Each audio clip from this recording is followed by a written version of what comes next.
get back in here because we got one more best of 2 series ahead of us. Goodbye, Darshan. Thank you for sticking around for the post-series interview. It was awesome hearing his thoughts and kind of insight into what's going on with Cloud9 Academy right now, because picking up a win there must feel fantastic as they have ended Team Liquid's winning streak, Yoshi. True, it took a long time for people to do it, but if there's going to be a team that's going to take down Team Liquid, Cloud9 is the one to do it. They are looking very strong across the board, and there's a reason why they were only 1 game behind Team Liquid in the second round robin. They tied them right back up, and that just means we are still very tight here at the top of the standings as well. It's crazy. We'll talk about it at the end of the day as well, but that top 4 is very tight. But before we get into that, we have one more series to finish off the day today, guys. 100 Thieves Academy versus FlyQuest Academy. This is going to have big standings implications as well, as FlyQuest, I believe, if I'm doing my math correctly, still have a potential to make it into that top 6 and avoid the single elim best of 3. It's going to be a miracle run if they do it, but they're up against 100 Thieves. Talk to me about them, Rafa. 100 Thieves. I'm not going to shy away from it. I know Cubby was a big fan of 100 Thieves, and a lot of us had projected these guys to be maybe our 3rd or 4th seed. I had them as my 3rd, but they find themselves at the bottom of the clump. And this is, I think at the top of the day, they were tied 5th with Dignitas and one other squad. And this is something that we, falls below our expectations for the squad. Yes, there's a couple of new pieces, Wixie and Busio coming in through the bottom lane, Gamsu and Jimian. So, for the most part, not just a couple of changes, 4 people being swapped in, but it's not like all these pieces lacked experience. Wixie and Busio are really the true rookies here. Everyone, Jimian and Gamsu came from, playing competitive league in the past already. Yeah, and let's not beat around the bush that where it says 9th, that is not second to last, that is tied for last with Evil Geniuses, at least at the top of the day, where they have been struggling so far. And just as Mark has said, it is unexpected. Like, on paper, 100 Thieves should be one of our best teams, right? We've seen all of these players have success in the Academy and Proving Grounds series before, and so we're looking for opportunities for them to continue moving up on the standings and make sure that they can secure their first round bye when Proving Grounds actually comes, as they are currently, they started the day in such a spot where they were right in the middle of the blob. They're looking for a way to continue winning, but if teams start leaving them behind, they could very quickly find themselves in that sudden death.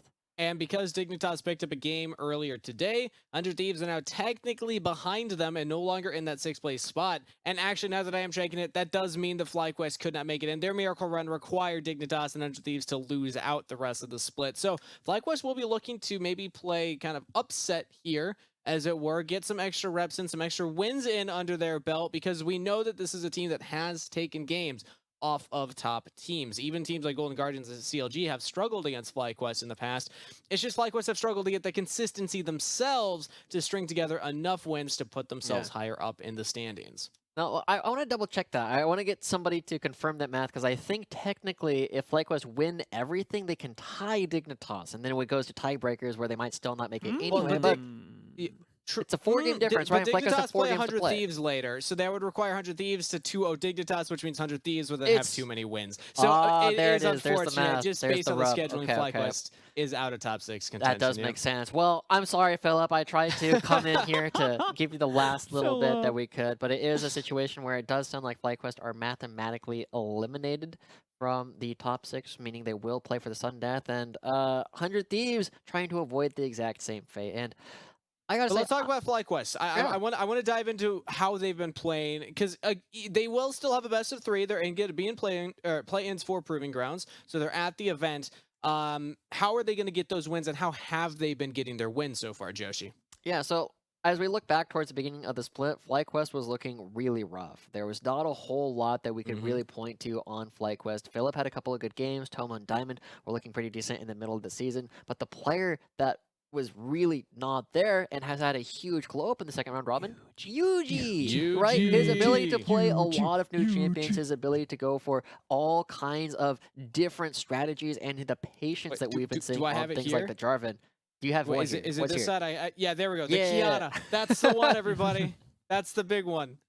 There it is. Yeah, just watching him play and finding this newfound confidence means that the only Mongolian player in basically the entire world at this level of play is suddenly finding way more opportunities to be big. And I picked this clip out not because it's super fancy and doesn't do anything incredibly exciting, but he's patient with it. Look at how long he waits before he goes in for the play. It's all Yuji's a about. player that we know is stacked and cracked in solo queue. He played in Mongolia on the super server. He got to challenger in the EU servers. Now coming to North America, he's already hit these high ranks here on our servers and had a good run in champs queue as well. And then it came down to communication. How does he play on a team? How does he play when he's trying to Right. get everybody on the same page around him? And Diamond oftentimes is the one that is that shot caller for the team. And I think that things have been clicking for them. It's just, it took them some time to ramp up. They still have Yeah. proving grounds ahead of them, but a little more experience, Rafa, before we see that next week. And the other thing too about FlyQuest, when we compared to a team like 100 Thieves, we had higher expectations. FlyQuest, I know a lot of the broadcast team had them, bottom of the standings, like 7th, 8th. I had them projected as our 10th team. So I thought that they were not going to be doing as well. But, the fact that True. FlyQuest are surging, much like Dignitas, and doing better than where we had placed them originally, I still think this is an overall win for FlyQuest. I mean, Spring Split, they still want to do as the best job as they can, but there's still plenty of room to grow as they head into Proving Grounds, whether it's through plans or the main event. So let's see what form they're in currently, as we are ready for pick and ban now. So I'm going to pass it back over to Rafa and Joshi to get us into game 1 of the final best of 2 of the evening. Guys, take it away. Bye, Steve. Goodbye, Mr. Kingus. I only get to do that one more time for the rest of the split, right?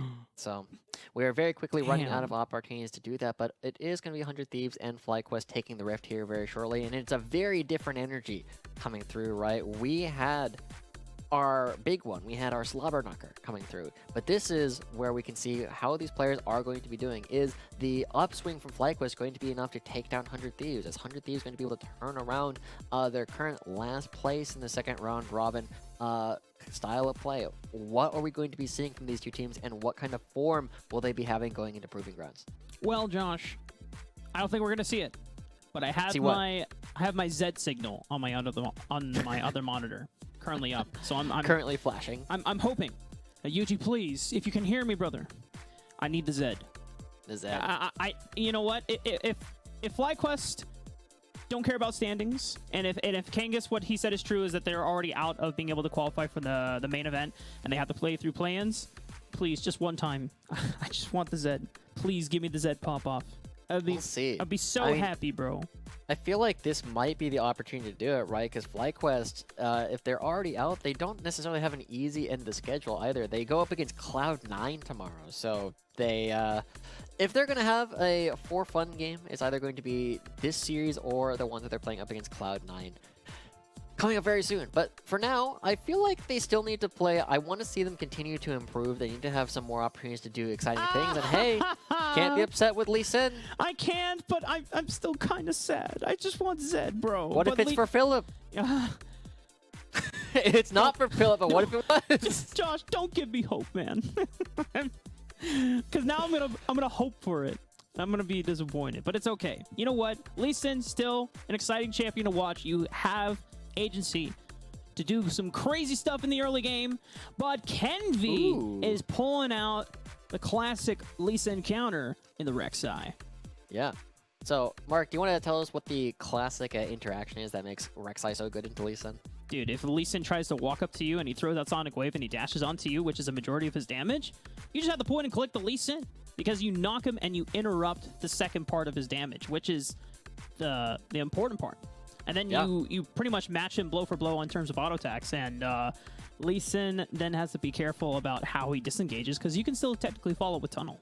Yeah, this is one of our fastest drafts so far, actually. Like, people are just going right on in, and it kind of feels like FlyQuest are just like, what champion do you want to play today? You know, what are you feeling? And this is just going in for a bunch of strong champions, and then the only, like, really exciting parts are our junglers so far, right? Lee Sin and Rek'Sai, neither have been particularly prominent this season, though we did see a couple Rek'Sai games coming out from Rosethorn earlier on.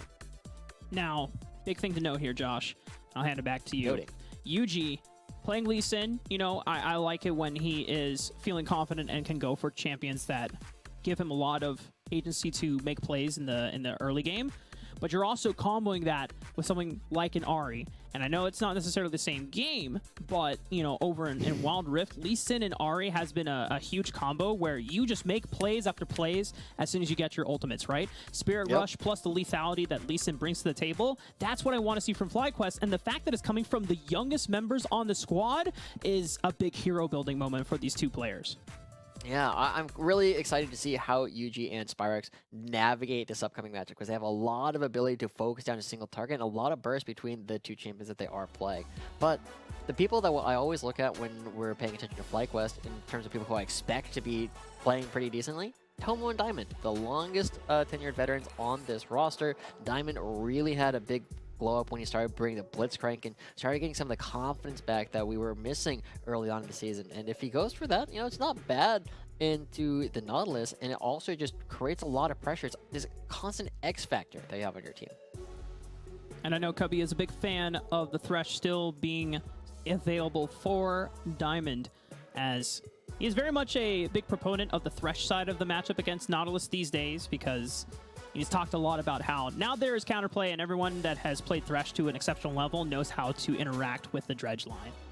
Yeah, I'm expecting that Diamond should be able to get the better of this quite a bit, but the problem is Nautilus has the ultimate, and Diamond does not. So there's a very big difference in the way that they are going to be trying to navigate these fights, and as the Vex comes through for Jimmy, and something kind of disappeared from the meta in ways that I'm a little bit surprised about, but it does mean that Jimian is going to be looking for a lot of these big plays. He's actually going to be one of the primary engage tools, right? You wait for Lucio to throw out the ultimate, and then Jimian's going to be following it up, locking down multiple members, and Gamzu going back to the Jace that we know he is so comfortable on. It is a blind, though. There's some picks that Philip can look to if he wants to potentially punish. I'm wondering if he will go to... I'm gonna hold my thoughts.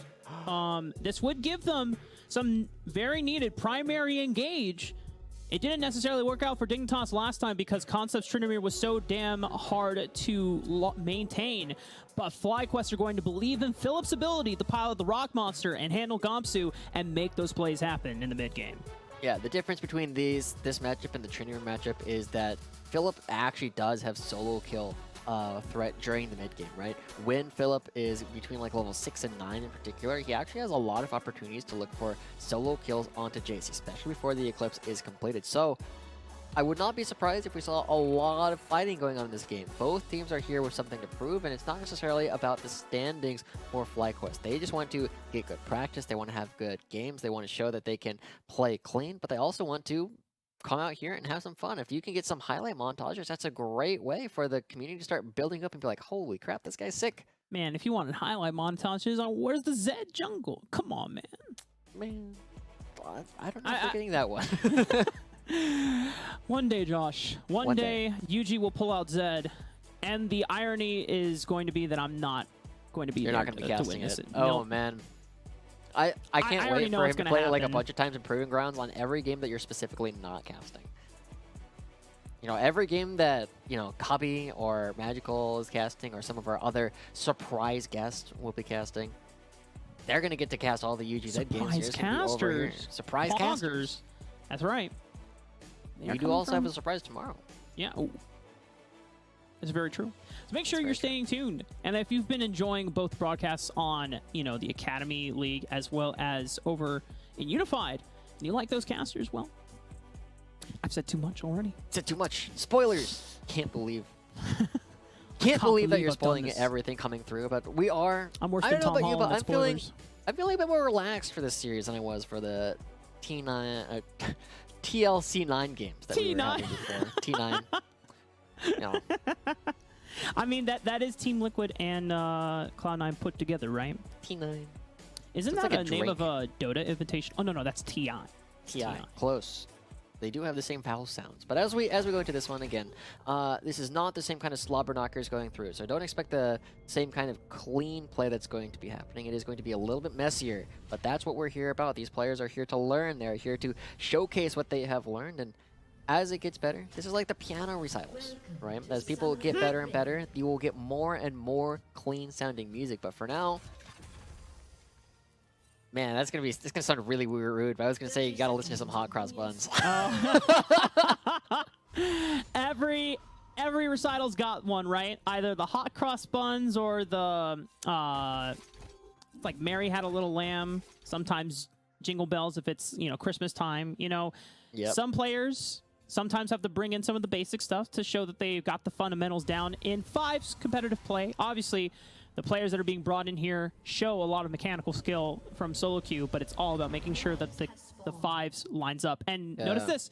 Remember how Chad talked about anytime that he's playing against a Lee Sin, he learned that, hey, Lee Sins cannot defensively ward for themselves because that ward is one of their main gap closers in the early game. So Kenvi is able to walk up and put a ward down on the red buff. Yep. And it means that you're just going to be transitioning to the opposite side of the map. So, I mean, maybe not hot cross buttons, at least Magdalena, a little bit higher level of a song to be playing. I think that was actually my first song I played at a piano recital, looking back. It was definitely like some Spanish-sounding song, but it was also so long ago that I can't quite remember, because I was probably like 6 at the time. Yeah, most of us are pretty young when we get into piano recitals, and then at some point we stop. Good cue.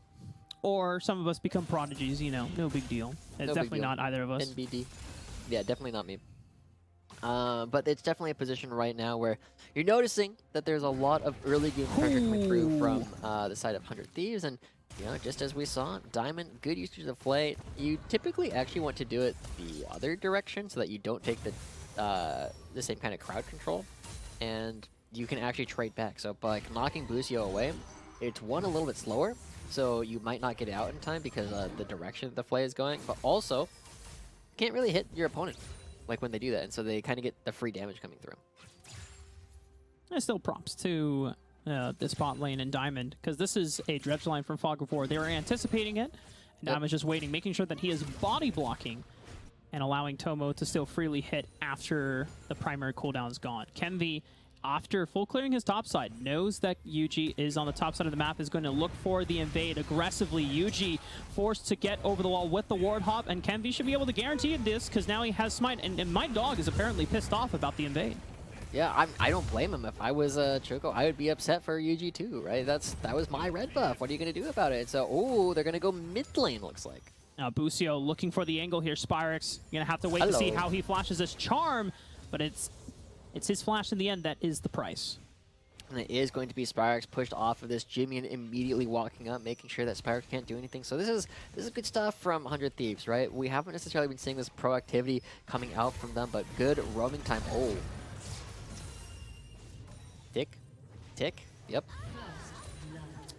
Ooh, bye. I missed it, the first blood. I had to let my dog out real quick. Oh my god. I thought I was safe. I thought Spyro was gonna go back. I thought he was gonna recall. It's like, okay, I'm safe. I can dip and miss 5 seconds. I come back. First blood. Oh First my blood. God. Yeah, so I mean, Shame on Jimmy me. flash forward with the Feared, locking down Spyrex with the Ignite, and that's something that we've been missing out from Jimmy throughout the early parts of the season, right? He wasn't able to make a lot of aggressive plays. He had great defensive plays, but he's also kind of having a glow up where he is now starting to get things done. He's going for these flash plays. He's going for aggressive opportunities, and finding first blood like that is very, very good for important mid-laner. And FlyQuest gonna have to bounce back. It's not the end of the world, right? But it's already a huge advantage now netted for Jimmy, and thanks to the efforts of both Kenvi and Busio, who had previously pushed out the bottom lane, giving him that time to roam, but also Kenvi had pushed Yuji away, so there's no real protection that Spyrex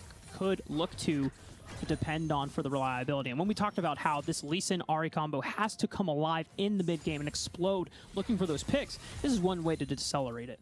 Yeah, I really like it when Vex starts getting ahead, because this champion when behind is not super exciting. It's mostly just a fear, because your damage comes in one big burst, and any burst champion when you don't have the burst to like actually take people down is unexciting to play.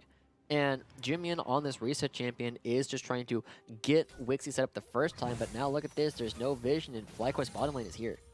Diamond is here to pay the price, or repay what they got. A flash forward off of the charm, capitalizing, but the fear from the personal space still not going to be enough through the shield, and it's the Ignite that picks up the kill. Yeah, going over to Diamond is, not the best thing in the world, but still punishing the no flash coming through for Jimmy and Kenvi. Again, lots of action going back and forth in this mid lane.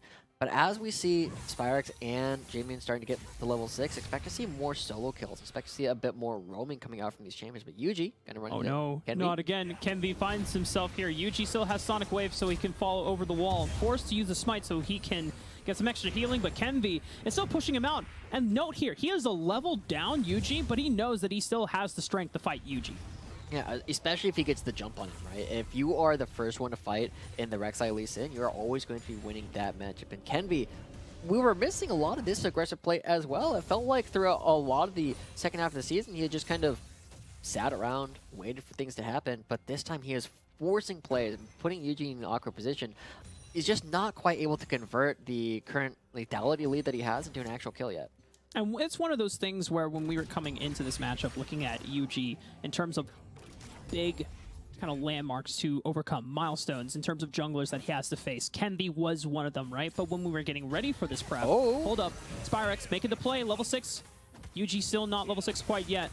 Jimian just tactfully dodging out on the engagement. Return back. Play. Yeah.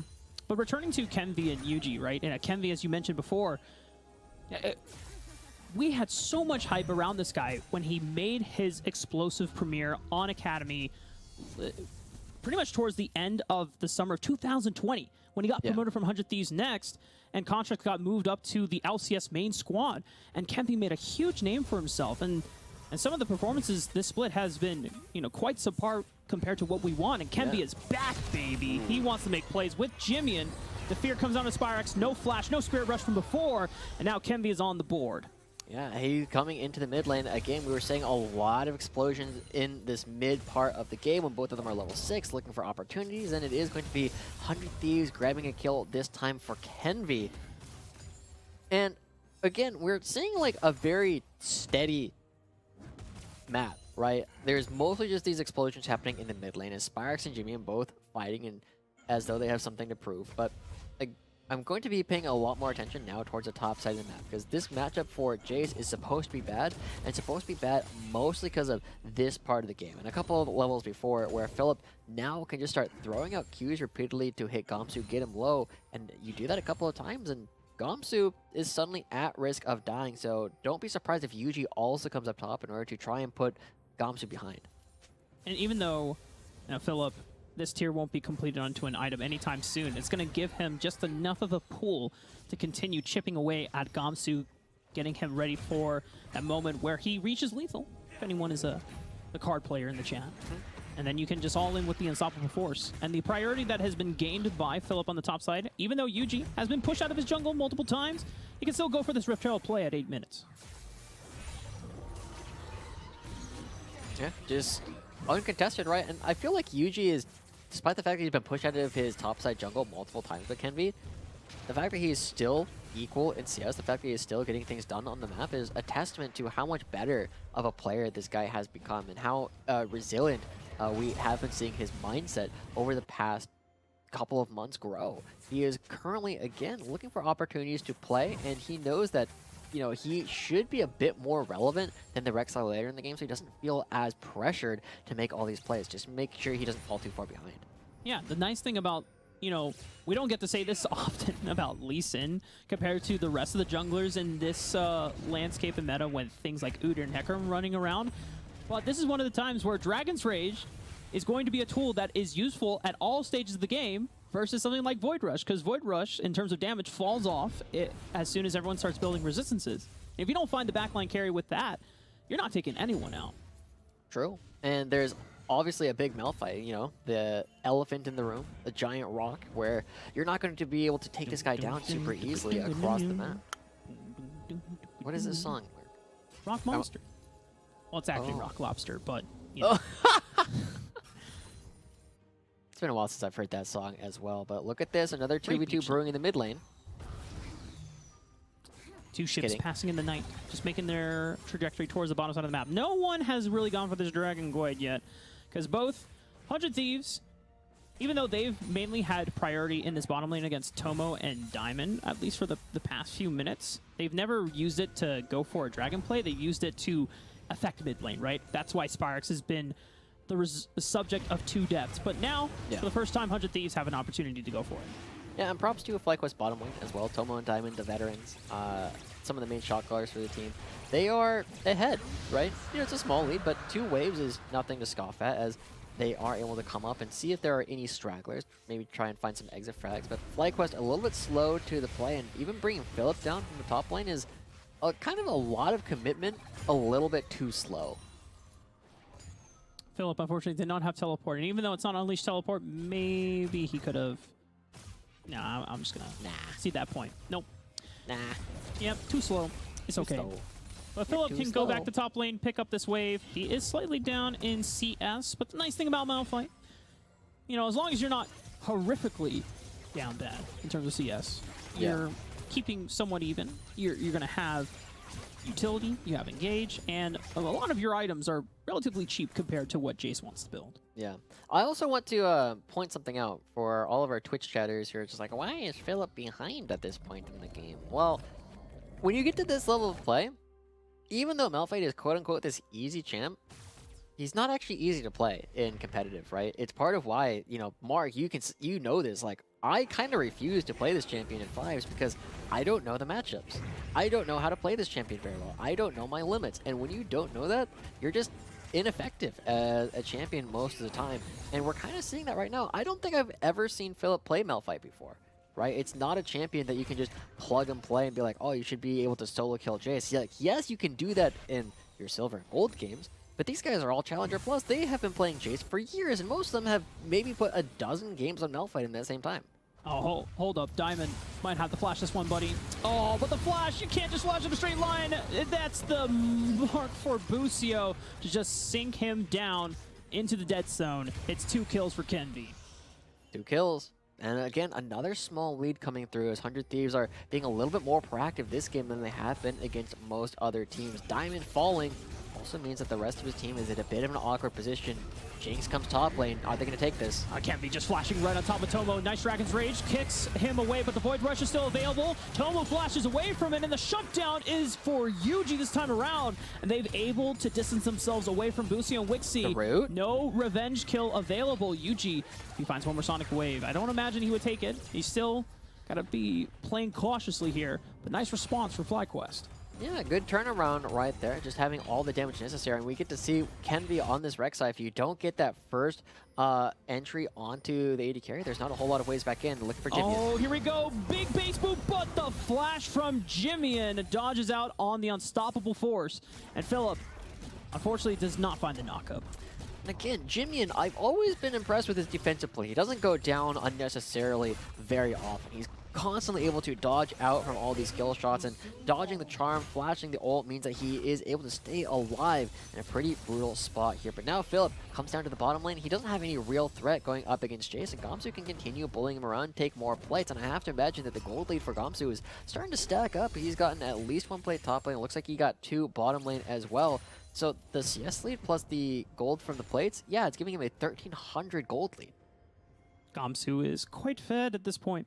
And you know, the discussion point that you brought up about the Malphite at high levels of play. At this level. Yeah, because the other thing too is that the bane of Malphite is that, yes, he has a very simple job to do, but because it's a simple job to do, it makes him very understandable by enemy teams how to play against it, right? How to play outside of that range. A lot of times you see that Malphites, when they go in for the Unstoppable Force, pro players, they're ready to flash it. They're ready to dash it, right? And especially when it's on, you know, not remote, when they're live, and this, you know, this being Academy, they're pretty much on the smallest ping possible. It's very easy for some of the best players to be able to react to those plays. Yeah. And so it's part of why, like, yes, it is a champion that, you know, your average silver and gold player should be able to play and pull out and just be like, yeah, this is going to be good enough. But it's part of why we haven't been seeing it a whole lot. And now as people are putting more time into it as a Jace counter, we might start to see these Malphite players get better. But it's also part of why, like, good Malphite players are praiseworthy, right? When we see somebody like Soaz or Whippo just, like, tear apart people with this Malphite, or, like, the Shy doing it, it's because they're actually grinding out this matchup. They understand the character. And so now, as we get towards the next Dragon, Philip's job becomes a little bit more straightforward and a little bit easier, because he's just going to be looking to get these fights started around the Infernal Drake. But he's doing it at a deficit, right? You would hope that this Jace is going to be behind because the Jace are going to continue scaling.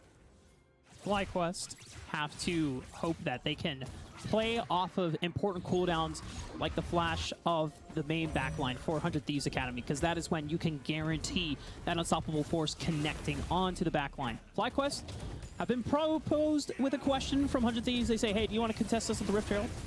They said no, we want the Dragon instead. Yep. I mean, I guess, you know, they're both asking questions of each other and they just kind of talk past each other. Right? It's like, hey, well, hold on. I can't understand what you're saying because you were talking at the same time. I was trying to ask you a question, and then neither team is able to get a whole lot done. But it is going to be another trade coming through. As I'm really waiting for an opportunity for this game to break on open, and Kenvi trying to do that right now. But Diamond responding. This is at one of his strongest points, but nice charm on the Jimmian. Gets a lot of damage down. Busio missing with the dredge line. Now has the count on the depth charge, making the engage. Gets flayed right on into Diamond, and Busio went straight a little too far forward. There's the unstoppable force from Philip, but Kenvi still has a tunnel. He can get on away, but it's enough to stop 100 Thieves from being able to answer back, and Busio goes down solo. And again, that's another spot where, yes, Philip comes in, he gets to participate a little bit, but it's going to be a turret trade on the opposite side. So good reactive play coming out from FlyQuest, but the map pressure is still going to be going over in favor of 100 Thieves. Gamsu continues building up his gold lead. Kenvi, goes down! Oh, nicely done! The Gale Force forward, Moonlight Vigil as well for the burst. We've been seeing a lot from these Aphelios players in Academy looking for that killing burst damage combo. Kenvi is the one that pays the price for it.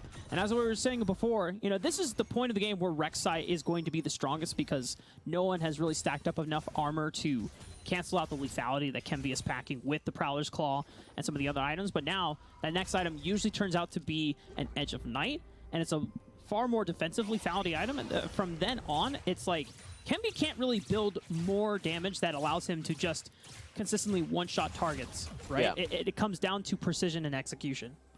Yeah, and I feel like a lot of these assassin junglers, like the Rek'Sai or like the Rengar or anything of that ilk, are control junglers in basically everything but name, right? They rely on controlling the enemy side of the jungle and preventing them from knowing what's going on and taking them by surprise. Because if people are going to see you just like charge right up on in, they're not going to do a whole lot. And I feel like that's kind of the problem that Kenvi is running into, is his team doesn't have a lot of control. They don't have a ton of forward wards. They don't have a lot of unexpected directions that Kenvi can come from. And we saw him play some Kayn earlier in the season where he was going for the Shadow Assassin and trying to blow people up, but every single time he got zoned out by people like Copy.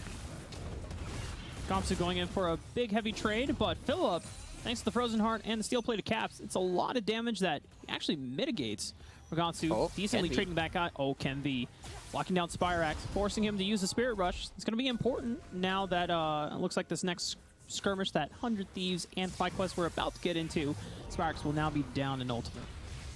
But what skirmish? I think everybody just like backs away and is like, okay, well, I got you fine. baited. And as soon as I say that, FlyQuest starts going towards the top side. But I mean, there's not an objective for them to fight over, right? There's no dragon for 2 minutes. They're not realistically going to be starting for this Baron, so it's just an opportunity for everybody to back away. And Spirit Rush is on a pretty darn low cooldown for Ahri. And Spirax, you know, despite going for some early plays, Tomo also going for some. Whoa. Tomo looking to really put down the damage. Diamond surging on forward with the death sentence and flaying Busio right on back. This is Diamond and Tomo, the experienced bot lane, putting Wixie and Busio through the ringer. And that's the second time in a row, basically on cooldown, that we're seeing Tomio just using this Gale Force ultimate combo to take people down. At the same time, 100 Thieves is going to be trading around. And I mean, I just want to go back. The fact that Tomo, he's been looking really good this game so far. He's been one of the ones actually going for a play as a Spirax, and be clearing this out. It will get the charge, but the turret will survive. It's going for the collector build as well. So this is max damage, full burst on, plus the press the attack. I mean, this build, we've been seeing it for quite a while, but I want to kind of go back and remember when Danny first got promoted to the LCS, and he was one of the first EDKers that really debuted. A lot of the younger marksmen that have been hungry to prove themselves and get a chance to play on the LCS stage. Tomo, back with the FlyQuest squad of Summer on the Academy split, got a taste of the LCS spot because they were the best team in Academy for the first half of Summer split. And so they got to play on LCS, and this is one of those moments where Tomo and Diamond want to show why they got a chance to play for that in the first place. Oh, whoa, Spirax!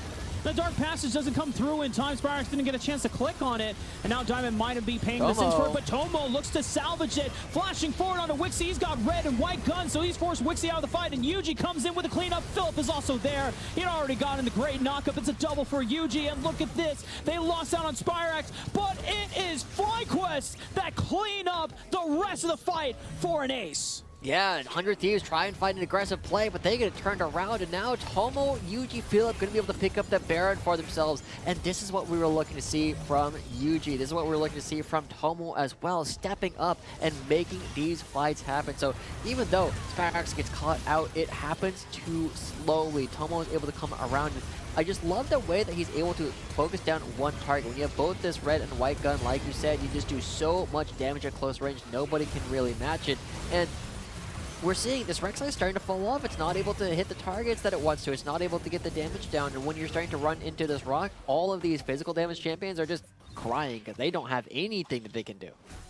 Jimian is the only magic damage dealer as well. So, as you noted, once he's gone, who's going to stop Philip from just... Me. You? Yep. How are you going to do that, Josh?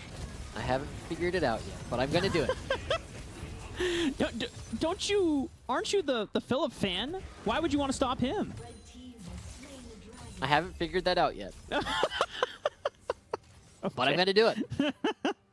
Gotcha, Yeah. Josh. There's a pretty big discrepancy here, right? In the ways that 100 Thieves are going to be trying to do damage that you just pointed out. There's a lot of physical damage, and Philip can just be like, aha, puny god, whenever Jimian tries to do any damage, just like the Hulk, because we see a hook going wide. But, you know, this is part of where the relatively easy part for Philip can start coming through is when Malphite is good in a game, Malphite is really good in that game. And this is a position where 100 Thieves need to try and find plays around the character, despite the fact that, like, remember, Gamsu was taking him to task for the first half of the game, and Gamsu will again do it later. Oh, and just nice punish. They know that Wixie has no flash, so it's an easy engage for Philip to make. Tomo getting engaged on, though, by the flank. Nicely done from Jimmy and Kemvi, although Kemvi does fall, and FlyQuest still have the numbers advantage to equalize on the back half. Jimmy now on the run.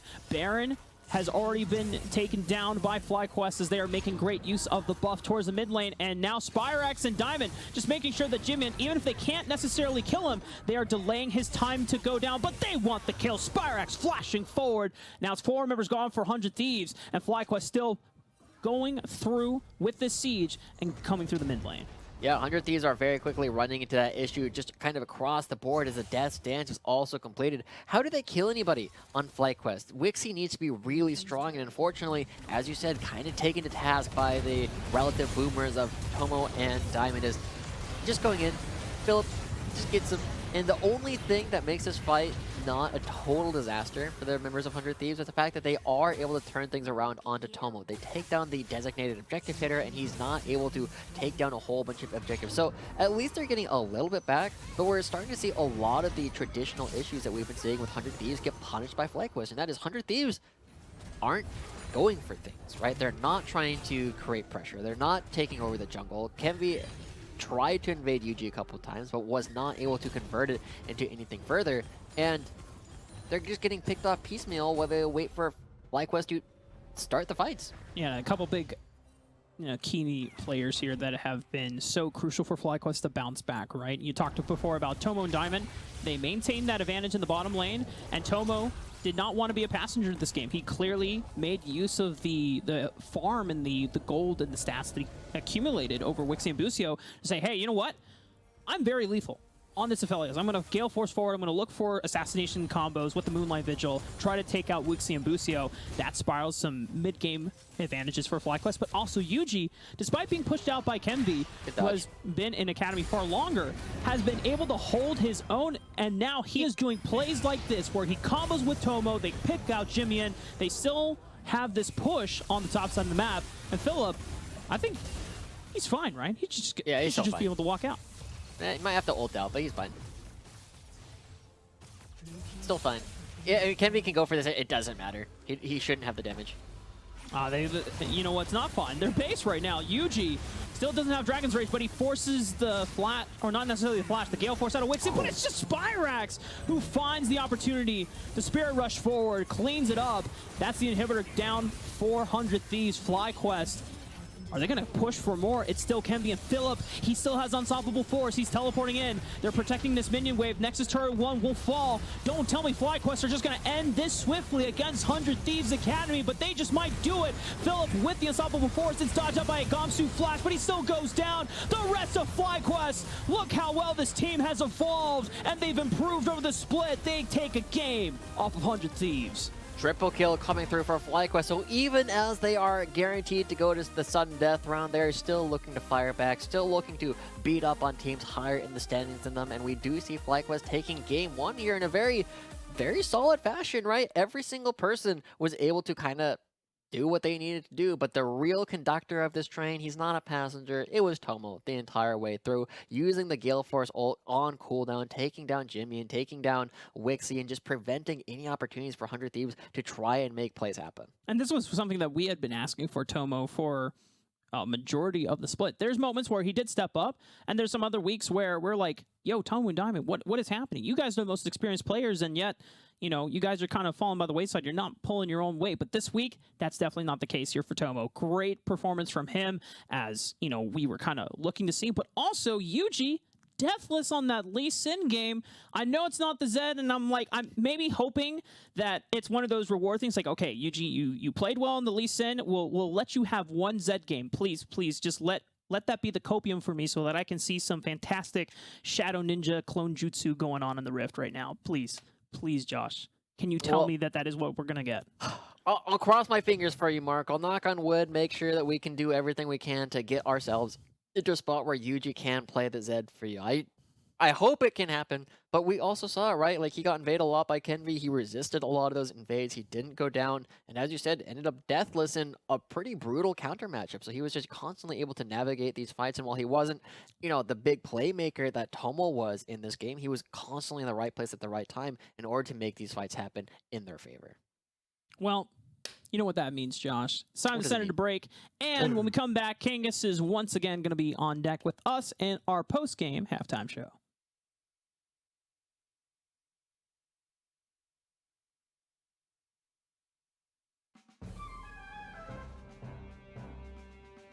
I hear there's a bear in these woods.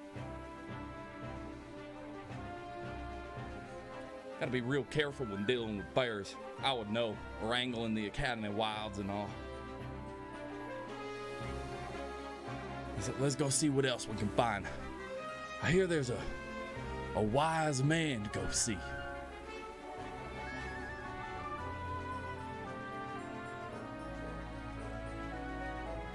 Master Joshi, thank God we found you. 本日さん、マゼルさん、ボージェへようこそ。ようぞよろしくお願いします。 I didn't understand that, but we're trying to survive Super Week. Do you have any advice? ああ、だから、ヒーローがいます。 I don't speak Does anyone speak Japanese? ああ、めんどくさい。ビッグドッグス。 Oh, thank you, Master Joshi, so much. インザラダインザガリ。マディマジカル。 Mad Magical. Okay, all right, we'll go check him out. Anybody around? Hello! Welcome to my lab. Now, what do you want? Yeah, we just need some help surviving Super Week. I'm not really the helping type. More the destructive and chaotic. I mean, it'd really help us out. Fine. But you owe me. With an exchange and all of that. I'd offer you support syndrome, but y'all scoffed at me the last time. So how about you consider level 1 shenanigans? An early quarter penta on your ADC should do just the trick. Now get out of my lab that I'm definitely in. Oh, okay. All right. We'll be on our way, man. Jeez. All right. So what's the plan here, guys? Like, are we fighting? Are we just, like, hiding? I have absolutely no idea. We gotta wrangle these suckers. I need to get home to Betsy. Actually, guys, I've been running the numbers. I think we have a pretty good shot of surviving this one. I'm not going to lie. It's not that big of a deal, but... Oh, my God. It's back. And it's bigger.